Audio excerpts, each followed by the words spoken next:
Hey everybody, it's Ken from Flavor Lab TV. You know, somebody had asked me to do something on a dessert. I really don't do desserts, but it made me think of really it's more of a hack.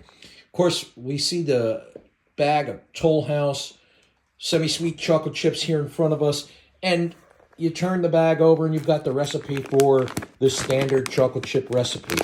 However, what I'm going to say is that I like them better when you do this little hack.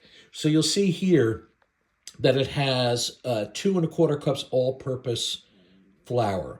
I would say, okay, keep that the same, except take 2 more tablespoons and add it in.